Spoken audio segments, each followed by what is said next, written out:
अगदी स्पष्ट आहे, ज्याप्रमाणे बांगलादेशमध्ये युनुस मोहम्मद सरकार हिंदूंचा नरसंहार करते, हिंदू पुजाऱ्यांना विनाकारण आतमध्ये टाकते, हिंदू पुजारी जे मंदिर आहेत मंदिर जाळले जातात, त्यांना हँग केलं जातात, महिलांवर अत्याचार होतो हिंदू महिलांना, जिथे जिथे हिंदू मोठे मोठे व्यापारी आहेत त्यांच्या मर्डर करून टाकतात. म्हणजे एका प्रकारे हिंदू बांगलादेशमध्ये येऊन बाहेर काढावं असं प्रकारचं जे आंदोलन चालू आहे तिथे, त्याचा कुठेतरी निषेध आम्ही करण्यासाठी हा मोर्चा काढलेला आहे. केंद्रामध्ये आपली सरकार आहे, भारतीय जनता पार्टीची सरकार आहे, हिंदू सरकार आहे, तर त्यांच्याकडून ही अपेक्षा आहे की पूर्ण होते? 100% आम्हाला अपेक्षा आहे आणि माननीय नरेंद्र मोदी याच्यावर 100% उपचार काढणार आहेत.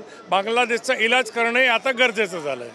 जनतेकडून, भारतीय जनतेकडून किंवा जे आपले हिंदू समाज आहे त्याच्याकडून काही अपेक्षा आपण बघतायत ना, जी माननीय नरेंद्र मोदीजींनी आदेश दिला आहे, एक आहे तो सेफ आहे, त्याप्रमाणे आज हिंदू एकवट झालेले आहेत आणि बांगलादेशमध्ये जे चाललं त्याचा निषेध आम्ही करतो.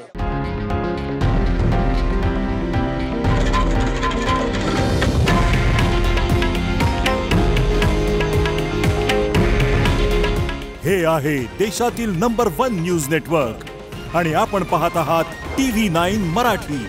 काळजी तुमची, हित महाराष्ट्राचं.